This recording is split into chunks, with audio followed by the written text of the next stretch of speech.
Wendigo, à quoi pensez-vous? Une grande créature à tête de cerf? Un monstre assoiffé de sang? Quoi qu'il en soit, vous avez raison.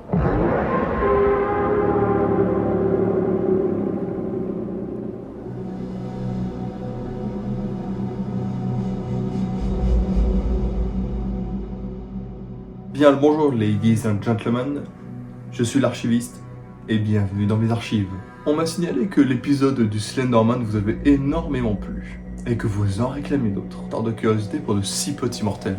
Parmi plusieurs choix, vous en avez choisi un et le voici, le dossier du Wendigo. Imaginez, c'est l'hiver et en tant qu'adepte des randonnées, vous y allez de plein cœur. Aujourd'hui, vous testez un nouveau sentier un peu isolé. Vous êtes seul, le silence est oppressant. Seul le bruit du vent faisant vibrer les branches vous accompagne. Puis, sans trop d'explications, vous vous sentez observé. C'est rien, c'est juste des animaux. Soudain, un craquement se fait entendre. Vous retournez rapidement, mais vous ne voyez rien d'autre que la cime allongée des arbres. Vous continuez votre marche, puis vous sentez une odeur infâme, une odeur de charogne. Vous décidez donc de faire demi-tour. S'il y a des loups ou d'autres prédateurs dans le coin, mieux vaut pas traîner ici. Pauvre fou, même les loups ont peur de cette chose. Un cri se fait entendre, aigu, strident, proche, trop proche. Des branches craquent à nouveau. Vous vous retournez et vous le voyez. Le Wendigo. Une créature que vous n'avez pas du tout envie de croiser. Mais d'où vient cette créature? La réponse est plutôt simple, à plus de 6000 km de vous. C'est au Canada que le Wendigo fait son apparition, par les bouches des Amérindiens, plus précisément par les Premières Nations algonquiennes du Canada. Les Premières Nations forment avec les Inuits et les Métis les peuples autochtones du Canada. Je m'excuse d'ailleurs d'avance pour la prononciation de certains termes que je vais avoir. Je suis désolé, mais je ne suis pas d'origine amérindienne. Les peuples algonquiens sont au Canada depuis environ 12 000 ans, soit environ après la dernière période glaciaire et avant l'extinction des mammouths. L'étymologie du mot Wendigo peut changer en fonction des peuples et des cultures. Par exemple, Windigo ou Windigo pour les Ojibwe, c'est d'ailleurs ce qui serait à l'origine du mot anglais Wendigo. Widjigo est l'équivalent algonquin, Witikao dans la nation Cri orientale, Windago chez les Athabascans de l'Est, Wendago chez les Saulteaux du Manitoba. Une traduction approximative du mot Wendigo serait littéralement cannibale maudit. La description du Wendigo change presque aussi bien que son nom, mais il y a des points communs. Le Wendigo serait une créature malveillante, anthropophage, vivant dans la forêt, est associé à l'hiver, au nord et à la famine, et possède une grande force spirituelle. Si on en croit la description qu'en fait Basil Johnston, chercheur et enseignant de l'Ontario d'origine Ojibwe, le Wendigo était émacié à un point extrême. Sa peau desséchée, tirée et tendue sur ses os, avec ses os poussant contre sa peau, elle-même de la couleur des cendres grises de la mort, et ses yeux repoussés au plus profond de leurs orbites. Le Wendigo ressemblait à un squelette récemment déterré de sa tombe. Ses lèvres étaient en lambeaux, souillées de sang, de souffrance et de suppuration de la chair. Le Wendigo dégageait une odeur étrange et inquiétante de dégradation et de décomposition, de mort et de corruption.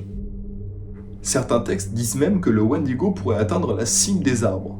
Chacun a le droit et peut s'imaginer à quoi pourrait ressembler le Wendigo. Cependant, la description la plus commune dans nos esprits et dans la pop culture, et c'est aussi d'ailleurs ma description favorite, c'est celle d'une créature mi-cerf, mi-homme.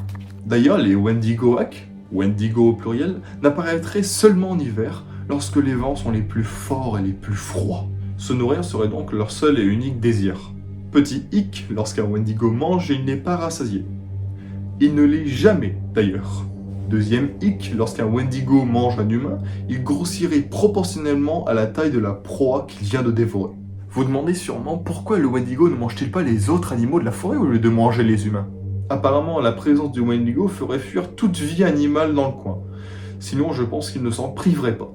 D'ailleurs, les Wendigoaks sont des chasseurs nocturnes, donc rattachés à la discrétion et la furtivité, même si la faim pourrait les faire sortir le jour. Comme beaucoup de mythes, ces derniers sont destinés à faire apprendre quelque chose, à tirer une conclusion de ces derniers.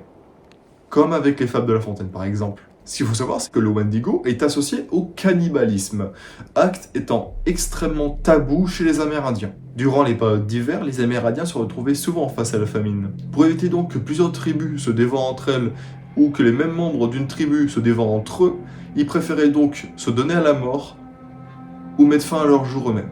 D'ailleurs, vous noterez que la description physique du Wendigo correspond assez bien aux lésions dues à la famine et aux engelures. Le mythe du Wendigo serait donc une personnification des difficultés de l'hiver et du tabou du cannibalisme. Intéressant. Mais du coup, est-ce qu'on peut devenir un Wendigo? La réponse est oui.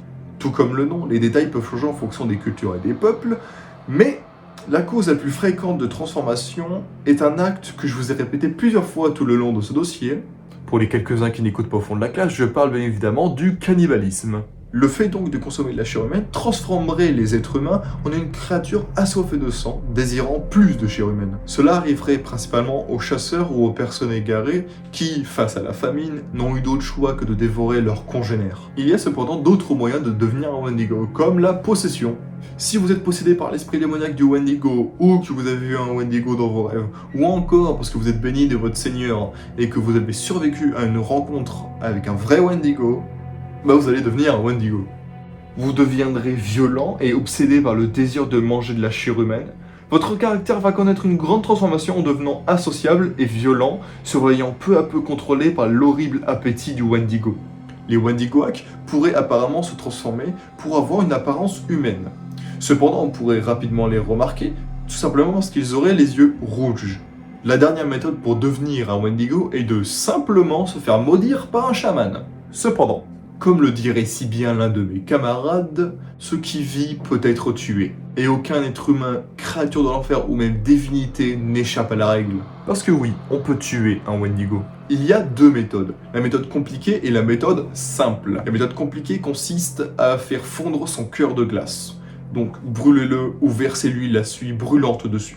Pour la méthode simple, prenez les meilleures balles en argent que vous avez et je vous souhaite bonne chasse. Du moins si vous êtes sûr d'être le chasseur. Et ce sera tout pour le dossier d'aujourd'hui, mesdames et messieurs. N'hésitez pas à me proposer en commentaire des idées de dossiers que je pourrais vous partager. N'hésitez pas à poser des questions si vous en avez, je serai ravi d'y répondre.